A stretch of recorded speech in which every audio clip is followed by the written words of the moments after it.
7月6号，中国大陆试射了这个导弹啊，它是潜射战略飞弹巨浪，从渤海发射到南太平洋，弹道几乎横跨整个太平洋，经过了中国本土、朝鲜半岛、日本列岛、菲律宾海，全程8000多公里，全世界都很瞩目，因为它从第一岛链发射出去，可以覆盖从阿拉斯加到美国本土西海岸的全部战略目标。所以呢，美国人或是美国的战略专家也都在分析，包括《纽约时报》就找了资深分析师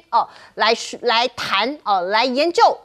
中国大陆背后的目的到底是什么？像是这一位先生阿尔伯克，他就说有可能发射的是巨浪3，然后呢，它可以打击到美国的西岸中国可以更有把握的确保潜舰在必要的时候完成发射，不易遭到美方迅速的摧毁。那川普什么态度？他沉默了他没讲什么话。一般预料可能因为9月底习近平要到美国去访问他。所以呢，他必须稳定双边的关系，包括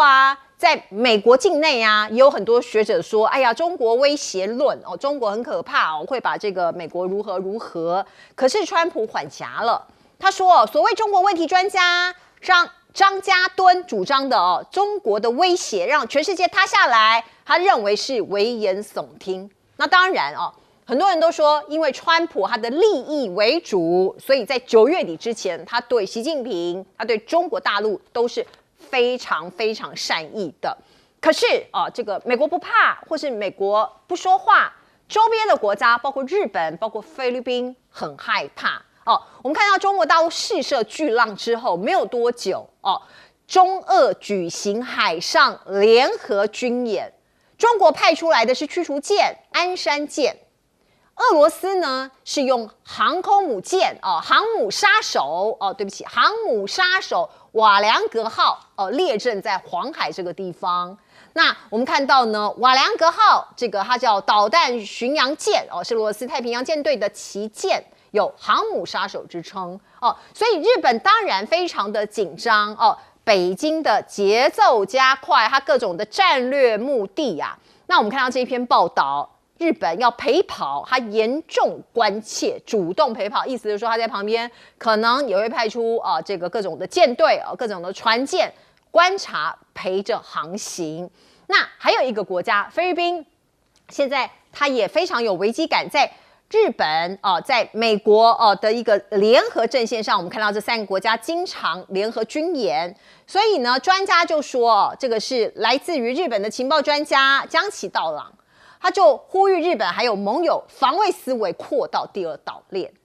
意思是中国大陆已经突破第1岛链了，所以这个可能要把第2岛链更加严格的这个守住菲律宾的小马可仕是要求军方坚定攘外，剑指中国的南海作为，因为南海的争议或者是大家互相别苗头这件事情已经很多年了。日本呢可能觉得菲律宾的武器太过老旧，所以赠送给他5艘阿古卫级的护卫舰，2年之内会交付这是菲律宾的防长他也对外这样子的说明。而日本驻华大使馆发文提醒在华企业日本的企业要注意中方的出口管制之前不是有一个日本的企业这个算是日本人，他在中国大陆的一个日企工作就是违反了相关的规定，所以你可以看到暗潮汹涌在我们这个区域。来请教将军。这是解放军试射的这种潜射型的导弹，到底是巨浪2还是巨浪3？这个外国的媒体以及很多军事专家都研判应该是巨浪3，但是我们国防部长跟我们国安会秘书长吴钊燮坚持说是巨浪2。我特别要讲，你就这么有把握是巨浪2吗？难道你光看那张照片，还是我们这个台湾的情报有这么灵敏如果说情报这么灵敏，昨天一试射，我们情报马上知道是巨浪2还是巨浪3，那不得不佩服我们台湾情报工作确实做得很好。那万一不是这款导弹的话，那试问一下，那是不是让这个全世界贻笑大方，说你台湾的情报做得如此，甚至于由这个国防部长跟国安会秘书长都被打脸如果说解放军现在他们自己并没有公告说是哪一款的导弹，但是我个人认为，那为什么这个我们的这个高层会坚持说是巨浪2，然后不按照美国的专家说是巨浪3？我觉得这是有一点这个，因为巨浪2大概它的射程8000公里，8000公里如果说从这边发射的话，中国大陆沿岸发射，大概只能打到这个美国的西海岸。可是如果巨浪3的话，它可以打到美国的东海岸，也就是可以打到美国的这个华盛顿啊、纽约啊，这些美国精华地段。所以当然我们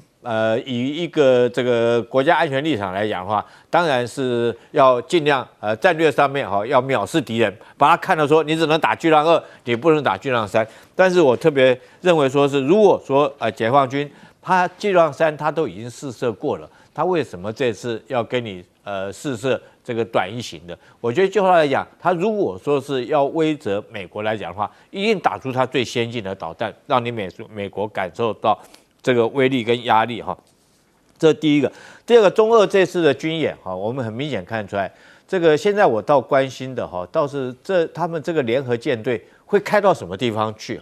那当然俄罗斯用的是一艘瓦格良号上面的这种反舰导弹叫火山岩它的这种威力是很大，号称也是航母杀手。那搭配上中国解放军的055、052这些护卫舰来讲的话，应该是很蛮强的一个战力。可是我现在比较关心的，这个舰队会开到什么地方去？第一个这个如果说它往南开穿过宫古海峡会不会到关岛那个地方去？那很明显的，如果说从这边走的话，可能就是针对美国的意味比较浓厚。但是如果反过来，它往北边走，穿过对马海峡开到白令海的话，我跟你讲那或者是说到日本的周边去绕一圈。所以这两个如果说这个舰队走的这两个方向它所展示出来的这个威慑的对象可能就不一样，威慑的意味也不一样。那为什么中俄现在这两国上个月才实施空中的联合战备警巡，那现在又实施海上的联合警巡？我觉得跟高市早苗这段时间发表的相关言论有关。我们看到高市早苗现在不只是讲说台湾有事，就是日本有事，很明显的他要替美国担任起第一岛链围堵中国的这个工作。我们看到除了台湾之外，他现在居然连菲律宾他也要纳进来了，将这个他的A5卫级的这种护卫舰免费赠送给菲律宾。当然菲律宾有人免费赠送给他当然很高兴了。可是是不是这个美国要日本我想说高市早苗是不是也很乐意承担起对第一岛链？他这个第一岛链的定义就不只是说是琉球群岛了，那可能包括我们台湾一直往南到达菲律宾。那这一整个第一岛链围堵中国的这种工作来讲的话，就由日本来承担起，所以他会武装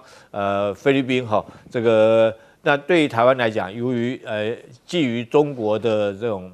外交上的压力来讲的话，我们没看到日本对我们提供什么，只是高市早苗嘴巴上面讲的那些话台湾有事就是日本有事，可是实质上面我们没有看到日本对我们台湾提供什么样协助跟这个帮忙。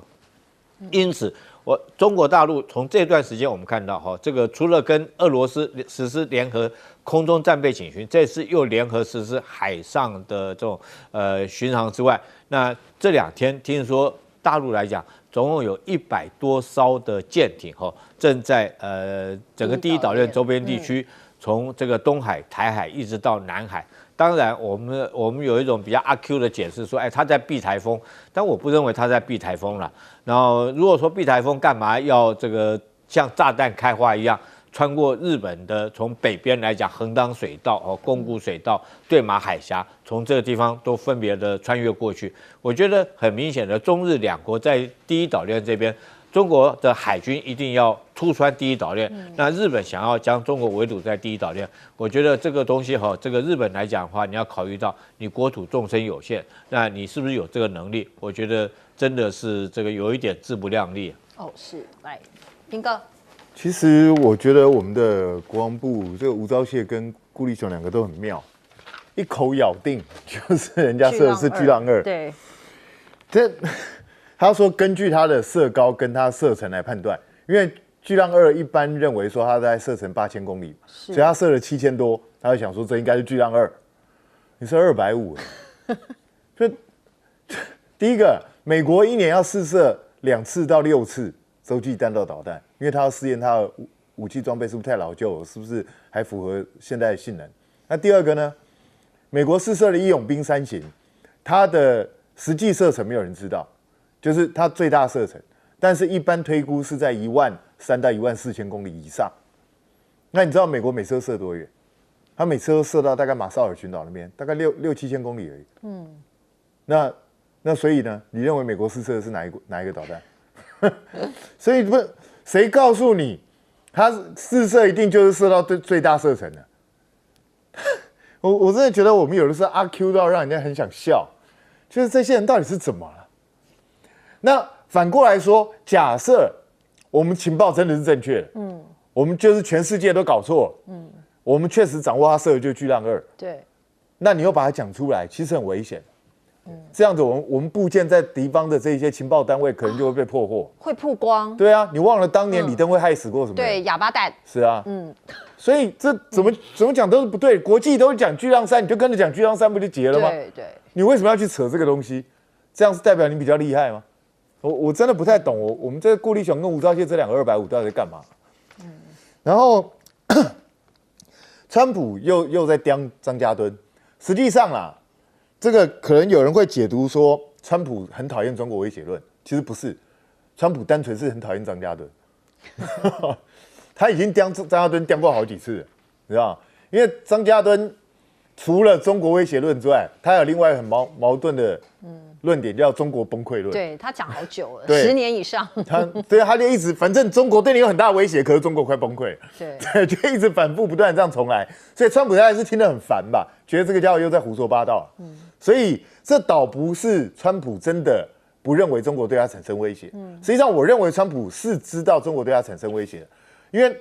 你看，光是从去年到今年的贸易战就很清楚的知道，川普也知道中国大陆不是一个很好惹的对手。所以他现在正在努力的想要营造9月24号这个习近平去华府拜访和谐的氛围，他甚至还要为习近平到来特别建一个很大的接待中心。所以这个时候你们就不要去坏川普的好事了吧。那当然，现在我们可以看到，就是中俄在密集的演习，刚绕完日本，然后现在又重新在他家门口再来一次演习。那日本当然会很紧张，可是日本早就应该料到啊，你会采取这样的一个所谓的国家正常化的这样一个措施之后，中俄一定会有这种反应。我们早就讲过了，高市早苗自己也心知肚明，可是你还是要准备这样做，那就是你选择要去对抗。所以未来日本，抱歉哦，我觉得这位专家叫做江崎道朗讲得很对，也就是你要面对的可不是单纯第一岛链正面来的威胁，你可能你的背面、你的上面、你的四面八方都可能会有威胁过来。那这就是高市早苗自己让自己陷入战略险境，这就是日本人的选择。来，大钟老师，那个中国大陆跟俄罗斯的海上联合哈，它是从7月6号到7月13号举行，这是年度重要的军演。当然一直以来都受到外界高度关注哈，因为早期大家很清楚，这种演习其实后面有强大的政治目的哈，就是中国大陆跟俄罗斯。在一起面对来自西方包括美国包括北约的一个战略上的一个围堵或遏制。那进行到现在，其实它已经是很有规模，而且是非常非常制式。那这一次其实在7月5号开始就俄罗斯的太平洋舰队大概有4艘船到青岛，然后接下来就是实弹的演训，然后刚刚还特别提到说还有进行一些这个远程的一些巡航，这为大家非常非常的关注。那这里面这个瓦良格号，我们知道它是太平洋舰队的旗舰，它的吨位非常非常大。那当然它是其实它的设计非常老，它是在1970年代末期的设计，1983年下水，1989年正式服役。其实它是在冷战末期这个苏联海军的一个设计的思维，主要就是在数量上比不过西方，比不过美国，但它的重点就是它有非常强大的这个反舰的飞弹的能力。刚才将军所讲，火山大概有16枚，射程大概是500到700公里，而且是超音速的这种飞弹。所以它的主要目标是摧毁希望能够摧毁美国的航空母舰。那这样的思维，但是的确它的包括它的一些电子系统、电站系统跟整体的性能，其实历经这么多年，它的这种更新改革，其实不如美军的其他主要的这个水上的舰艇。但这一次，如果是对比于中国大陆被这个北部战区啊，它也派遣了6艘军舰。你看蔚山舰05，它是非常非常新的哈，我们叫做万吨大驱，12000吨到13000吨，它有112个垂直发射系统。那如果是对比于像现在中国大陆海军刚刚讲的这个万吨大驱，为这个所谓的这个鞍山号的话，其实它是差的非常非常多。那这一次中国大陆还包括052D 驱逐舰啊，开封号，还有包括054A 哈这个芜湖号，还有可可西里号所谓的这个综合补给舰。还有1艘潜舰救难舰，再加上1艘潜舰，所以是6艘中国大陆的海军军舰，加上4艘哈这个俄罗斯太平洋舰队，一共10艘。我们都说这个规模并不是非常非常大，9到10艘。比起过去来讲，其实规模稍微小了一些，但是一般来判断是你后面的这个巡航的这个范围到哪边。那外界最在意的还是它的一个主要的政治的讯号，意思是说，中俄除了之前讲的这个联合海上巡航之外，年度的军演，我觉得是在主要现在就是在对日本造成比较大的一个政治压力。是。川普呢，他到北约去开峰会，结果跟他的盟友又吵架了。我们看到他骂这些盟友，骂这些北约的国家什么话呢？他说：“我们可以立刻把所有的士兵都撤出欧洲啊，而且格陵兰应该由美国来控制，而不是丹麦。”那另外呢，他还说了，在美国跟伊朗冲突期间，我要求你们这些盟友给我来点支援吧，我是在测试你们。可是意大利、德国、法国都拒绝我们了，所以我很生气。他在这个场合讲了这一些话，北约的秘书长当然也不依哦。冯德莱恩就说北约我们持续推动减少对美国国防的依赖所以我们要一个更强大的欧洲，更强大的北约。所以他们要分手了吗？恐怕也未必。我们先来看看加拿大，他可能想先跟川普分手吧，他就先向德国买了12艘潜艇，他说我要摆脱对华府的依赖我立刻用行动来证明输美亲欧这是关键的一步。那另外，川普这一次为什么会出席峰会呢？因为举办的地点是在土耳其，他就说我要给土耳其面子，不然我才不来嘞。我对北约很失望啊！如果不是土耳其，我才不理你们你可以看到他挽着两个人挽着手。好亲密啊！这是多尔段土耳其的总统。另外有一件事情，现在在这个世界各地就是这些盟国，他们就对美国来说的盟国来说，他们有一些反弹。美国国内也有反弹，就是川普说他要很快的决定是不是要把 F-35卖给土耳其，因为他说土耳其很好，他比其他国家还要忠诚。可是我们把时间推回2019年7月，那个时候埃尔段就是这个土耳其的总统，他坚持采购遏制的 S-400防空飞弹系统，可是他这个系统可能可以借由雷达的侦讯，搜集并且泄露 F-35的关键匿踪的技术情报给莫斯科，因为可能有通啊，所以美国就说，我不行，再把这个 F-35卖给你了，我就把这个计划给取消了。那现在如果川普要把 F-35卖给土耳其，国会恐怕也不依包括你看到他的盟友纳坦雅胡就说不可以，你怎么可以出售 F-35给土耳其呢？因为土耳其我们不信任所以你可以看到国际的关系，因为川普可能他的想法改变了，就会卷起千堆雪。另外，我们看到伊朗的国葬才刚刚落幕，川普又开火了川普现在我们看到的他用中央司令部对伊朗发射一系列的强力打击，包括80个目标，防空系统指挥，还有网络控制，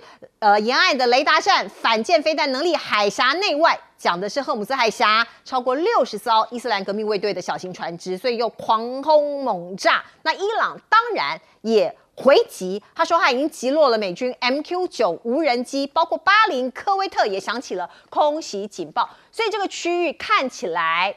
还是不平静。彬哥，这个老实讲，我觉得川普有的时候就是很欢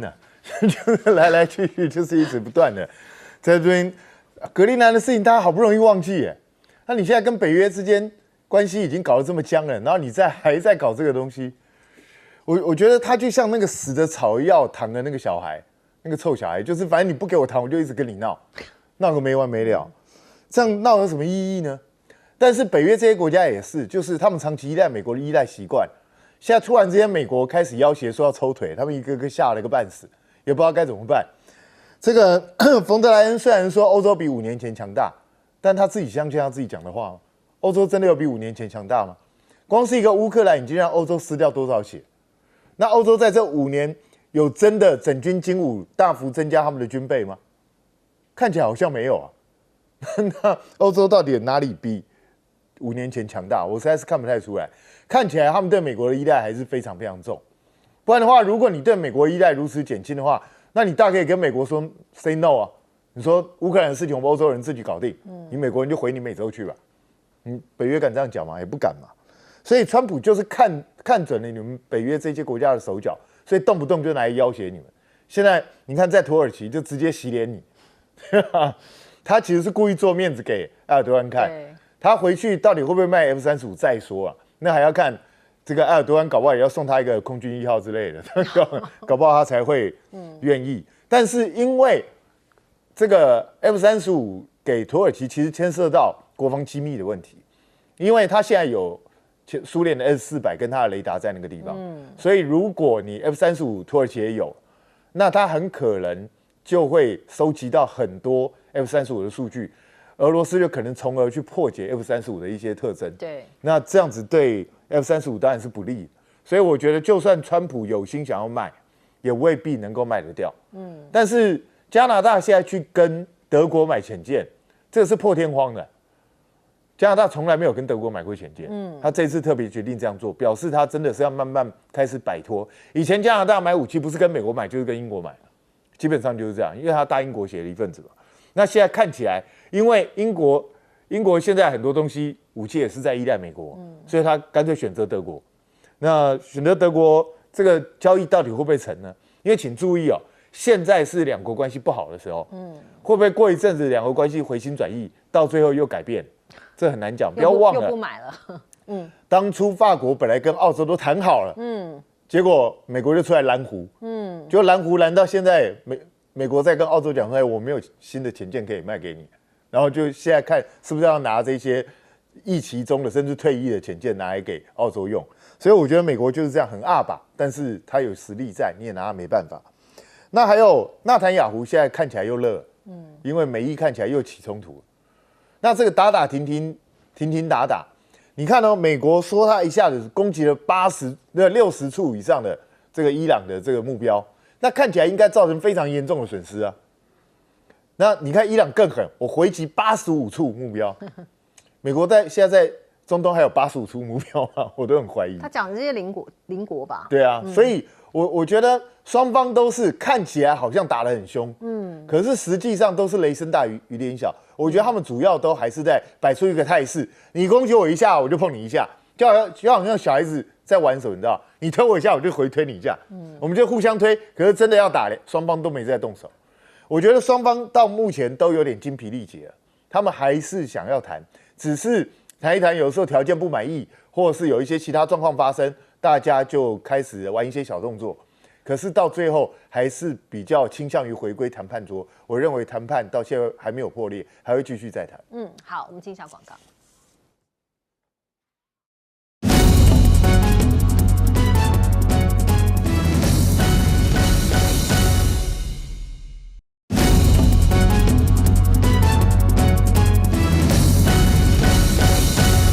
好，美国跟伊朗又互轰了，这个地方到底有没有可能迎来和平呢？我想这是全世界大家必须要关心的事情哈。如果说是美国跟伊朗是不是这个停火协议破裂又开始打起来了，那关系到尔后来讲荷姆兹海峡的会不会开放哈，也关系到全球的油价、通货膨胀会不会再起哈。我跟各位观众报告这件事情是怎么一回事。当然，这个美伊双方达成了所谓和平谈判的 MOU 里面哈，这60天的这种停火期间。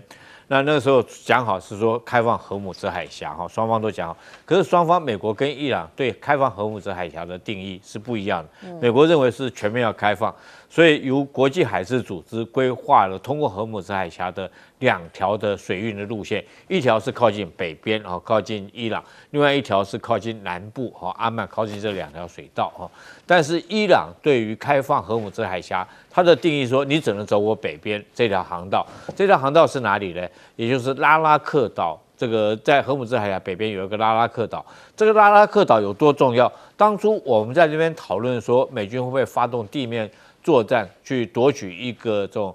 控制荷姆兹海峡的小岛，就是要打拉拉克岛。那时候我们在这边也讨论过。那拉拉克岛，伊朗说你如果说要进入波斯湾的话，要走我拉拉克岛的北边的航道；要出波斯湾要走我南边哈。那但是有些游轮，这时候按照国际海事组织它的规划路线走阿曼，这个靠近南边这边，那结果伊朗就对这些走南边的船只发动攻击，包括前2天我们看到我们这个长荣货轮的长利轮，就是走这个阿曼这个海域和这个水道被打，那很明显的这个伊朗做这个举动的目的就是说，在60天的这种和平谈判协议完之后，他要控制整个荷姆兹海峡，由他所控制。我认为说是伊朗很明显了，他未来就是要在这个地方收取，当然他可以用各种名目了，比如说是服务费、通行费啊，或者是说这个饮水的费用、引导的费用等等哈。但是简单的讲，伊朗就是以后来讲的话，他要对荷姆兹海峡通过的轮船来收费，那就美国来讲是非常没面子的。所以美国这时候你打这些油轮，你不按照这个全面开放的话，我就对你实施攻击。可是我认为说是美国这种攻击跟伊朗的反击来讲，双方等于说是皮毛在那边互相打来打去了，都没有伤到对方的筋骨哈。因为美军很明显，我们前2天也讨论过，美军在这个中东地区，它的这种 B-52轰炸机已经撤走了。它不但撤走 B-52轰炸机哈，包括主要的作战飞机它都已经撤走，甚至于连预警机、驾驭机都撤走。当这些的主要作战的这种轰炸机、战斗机，甚至于战斗支援的这种预警机和驾驭机都撤走，代表美国并没有准备要在这个地方做长期的一个对抗伊朗的攻击。我觉得只是打给全世界看，代表说是我还在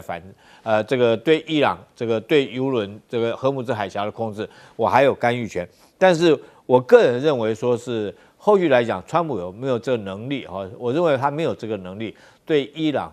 在大兴这个军火，在大肆发动攻击，他已经没有这个能力，所以让我们很担心的一件事情，会不会因为这场战争，美国贸然的发动这场战争，打到最后荷姆兹海峡通行的这种航运的收费变成伊朗的一个战果打到最后就变成是真的是美国来讲，他又无力，也没有这个能力继续管，他有能力管，他早就去管了，对不对？他早就那个时候这个他就可以维护荷姆兹海峡的航运的通行权。那时候在战争期间他就没有办法维护，你说之后他还有没有能力维护？我个人是不抱着乐观的期待了。我认为会不会说当这个60天之后，双方进入谈判之后，那很可能在未来的将来整个这个航运的通行权就是掌握在荷姆兹海峡手上。另外，我还有一点值得我们必须要担心的，这一次来讲的话，哈梅内伊的丧礼，我们看到波湾国家去了3个国家来参加其中最特殊的是沙特也派了不请自到他的外交大臣、副外交大臣他们叫大臣，也主动去参加哈梅内伊的丧礼那是不是代表说是沙特已经跟美国来讲的话之间已经决裂了？那听说那时候美国要借沙特的这种基地对伊朗发动攻击，那沙特来讲就不借因为他不愿意卷入这场战争。那这次我们看到沙特跟伊朗平常讲是牵连的世仇国家，这时候他会主动去参加这丧礼，是不是沙特很明显的跟美国做个切割？如果说他不再借基地给美军来讲的话，那我认为说是未来极可能荷姆兹海峡极可能会变成伊朗这次战争的战果，变成他收获的战果。没错，我们进一下广告。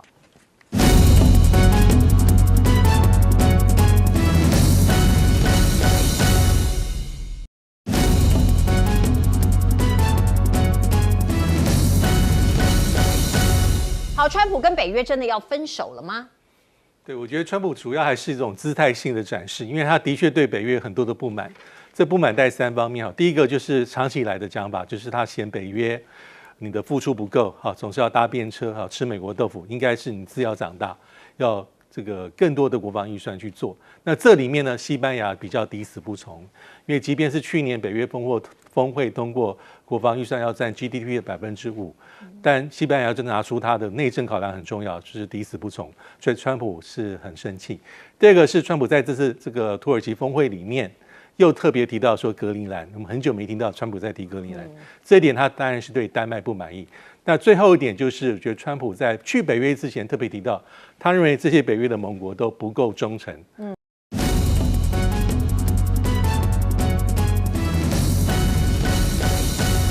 好，欢迎您回到新闻大白话的节目现场，我是钱子，介绍这1个小时的来宾。首先是资深媒体人谢寒冰，主持人好，大家好，以及退役少将厉正杰将军。钱子好，各位观众大家好。另外是淡大战略所教授李大中老师。主持人好，大家好。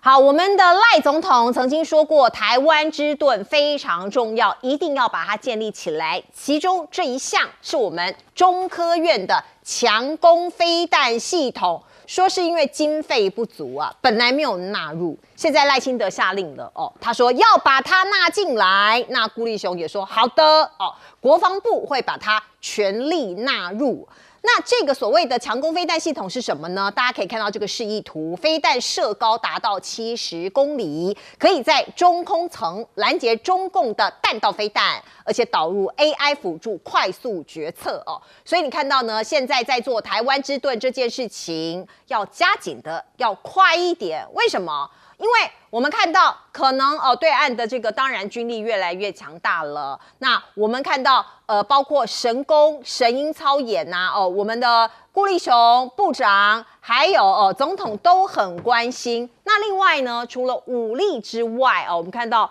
国防部我们的国军还恢复了一件事情，精神上的事情教育上面的事情，叫做反共爱国教育。感觉我回到我小时候的那个年代国台办说这是在教唆为民进党而战。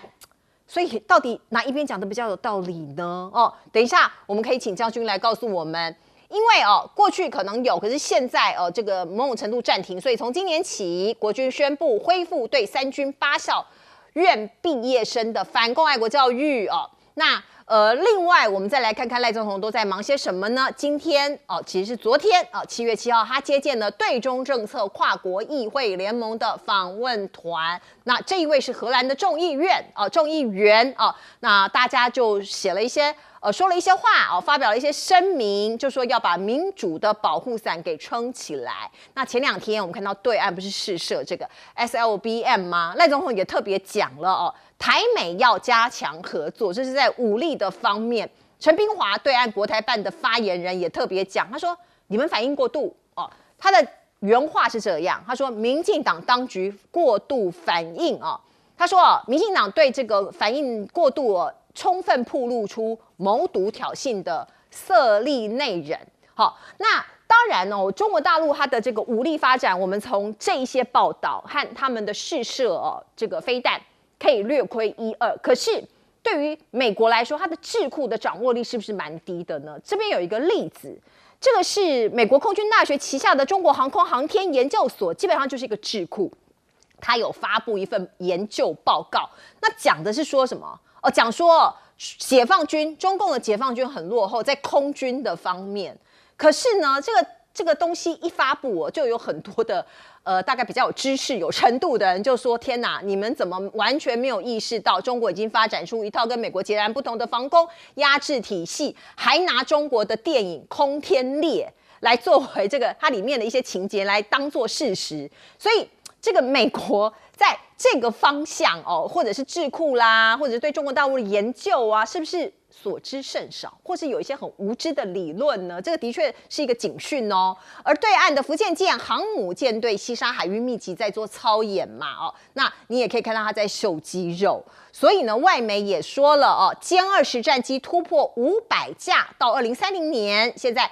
可能算一算，掐指一算，会达到1000架哦。不仅是这个在船舰它制造的速度很快，在天上飞的这些战机，它也制作的很快，而且这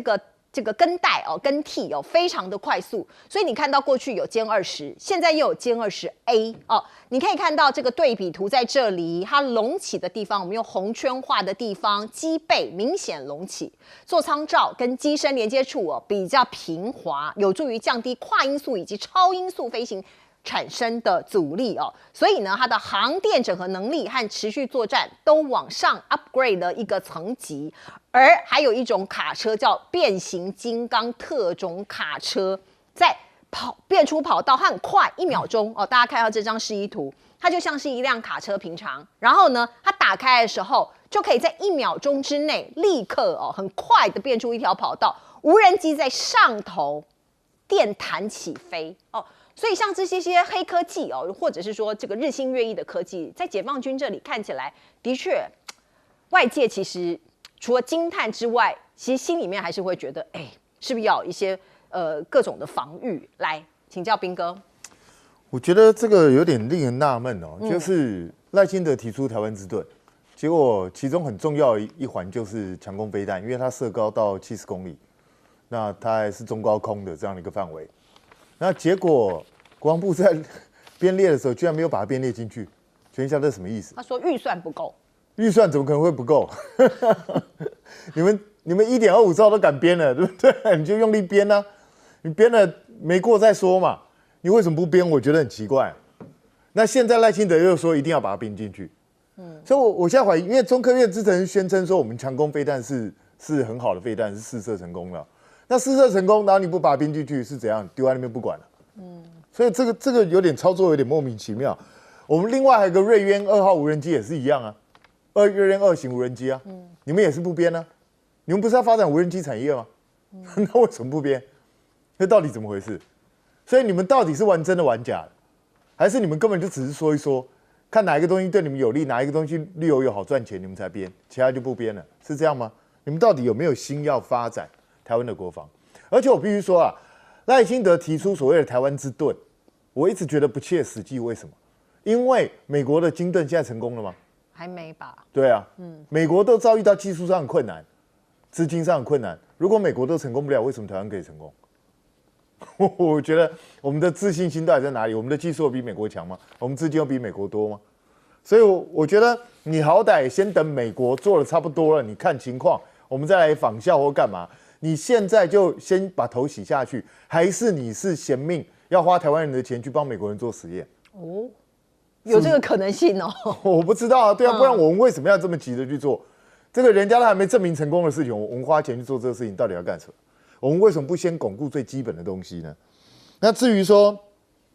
他现在说各种操演要加强，这个理所当然，本来就应该要加强。其实这也反射出什么？反射出过去国军根本没怎么在操演，过去没在加强。对，过去该操演都不操演，所以现在才要加强嘛，不就是这样吗？那现在说要恢复反共教育，反共教育我们废除了24年，谁废的？民进党废的。陈水扁时代吗？对啊，这你废掉了，然后你现在又要把它恢复，所以什么东西都是你说了算，就是。那你们到底在干嘛？我真的不懂。现在转了一圈，你现在恢复反共教育，那我们过2天是不是应该恢复教官了？是不是应该这样？那看起来有这个需要啊，就感觉很复古。对啊，现在有校园暴力啊，有这些毒品，对毒品啊这些东西，那是不是恢复教官比较好？那所以我们白白浪费这24年到底干嘛？我实在真的不知道。民进党我有时候想不通他们在干什么。那你说现在这个外国议员来很好，愿意帮助我们，愿意跟我们站在一起很好。可是他们说要帮我们建立民主保护伞，请问一下你做了什么？你除了嘴炮之外，你做了什么？啊，你荷兰在卖我们潜艇啊，对不对？之前你不是被老共吓了？本来你要卖我们6艘潜艇的，就卖我们2艘就不卖，剩下4艘嘞。荷兰既然这么挺台湾，为什么不卖？你们还赚钱不是吗？所以不要只出张嘴了。我每次看到这种只出张嘴的，我会觉得很恶心。你们这些人就是来骗钱的，不是吗？你们真的是来帮台湾的吗？然后这一次这个大陆试射这个洲际弹道导弹。那当然，全世界各国都很瞩目，都在看它到底是什么状况。那可是不管怎么样，中国大陆的科技一直不断在进步，它的军力不断在壮大，这是一个基本的事实。那美国人想要去忽视它 ，OK， 随便他。美国人如果认为中国大陆很弱，很好啊。这个我觉得写这个中国防空压制战术与条令的研究报告，这个人呢傻傻的。报告当然是要把敌人写得厉害，你才能够跟跟国会要钱嘛。你把中国大陆写成这么烂，你惨了，明年预算要不到。这个是我看起来觉得傻傻的地方哦。那人家福建舰很快大概就会形成战力了，然后它歼20也在不断的改良当中，而且数量恐怕未来这样部署下去，这个数量会非常惊人，因为目前估计可能已经超过500架，未来搞不好会达到1000架。但是我是觉得啦，如果说以中国大陆6代机已经正在试飞的状况下，它歼20搞不好不会歼那么多，因为它可能直接就换装这个下一代的第6代的战机啦。所以我觉得这一切都还要再观察。但是不管怎么样，对岸形成越来越多面向的，不管是在海陆空或是其他的太空方面，它都对台湾形成了很大的压制能力。那美国人说要帮我们，美国人到底要帮台湾什么？你有没有办法提供给台湾相对应的武器？要不然的话，我们老是花钱，到最后还是一样落后人家一大截。请问一下，这样花钱的意义到底是什么？来，将军。这个有关于这个强攻哈，我相信国防部他有他的专业判断，他认为强攻这个案子哈，在建案里面不是排在最优先的，所以他摆在后面嘛。那我们看看我们总统多厉害啊！上知天文，下知地理，他一句话哈，要把强攻这个系统拉回来，就要拉回来。那你有没有尊重国防部他当初建案的考量？我想国防预算就这么大一个饼，那敌人的威胁是什么样的威胁最大？哈，所以我们要优先建立什么样的案？那我想强攻为什么我也不认为强攻是我们国防很这个优先的一个建案，因为它的射高是到70公里没错哈，可以打很高。可是问题是解放军会不会用这种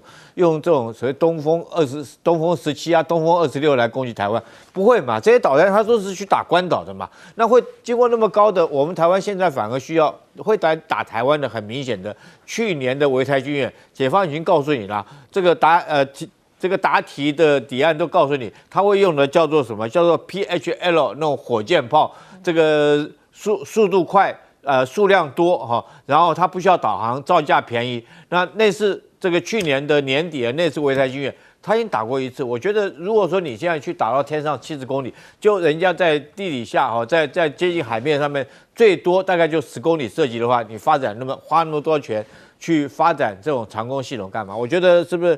不是要替美国拦截哈这个解放军攻击关岛的这种东风26，然后替他拦截，在台湾我们站在第一线嘛，就帮美军做拦截。所以为什么这个赖清德这么急的要发展强攻？我们以防卫作战来讲，我觉得这不是优先建案。那讲到反攻复国教育，我个人来讲的话，当然我毕业典礼的时候，那时候就有反攻复国教育。那个时候跟这时候，我跟你讲，差别在什么地方？教官不一样。我们那时候教官都是请我们军中的这种大佬来上课哈，这些上将啊，传承我们的是第一个是在精神教育传承的是黄埔精神哈。那第二个来讲的话，当然我们爱的是中华民国，反共爱国是爱的中华民国。但是我们看这次来讲的话，你从来上课的教官，我就感觉到这已经跟从当初的质变已经完全的不一样。我们这是找了谁来上这个课呢？他不是找军人来上课，他不是找这些军中的这些各级的高阶的指挥官上将来上课。我跟各位讲，他找谁来上课哈？陆委会主委邱垂正，对。第二，他找国安会的这个咨询委员黄崇彦来上课。试问一下，这个邱垂正跟黄崇彦懂得军事吗？懂得黄埔精神吗？第三个还要找一个谁？你知道，国安调查局的安全维护处处长，一个女生叫邱丽青。试问一下，这3位你们懂得军事吗？你懂得建军吗？那你这找3个人来干嘛？就是很明显的，就是在在为这些这个毕业的出关哦，三军官要毕业出关哦洗脑，那是不是我们合理怀疑你是不是在传授他的你所谓爱的国到底是哪一个国哈？是不是台独？所以说大陆来讲，为什么我们台湾一个军校的一个毕业典礼一个课程，为什么大陆来讲会做这种反应？国台办会批哦为民进党而战，我觉得当然是有他的理由在这个地方了哈。再来我们看到解放军这次来讲的话，福建舰航母确实来讲。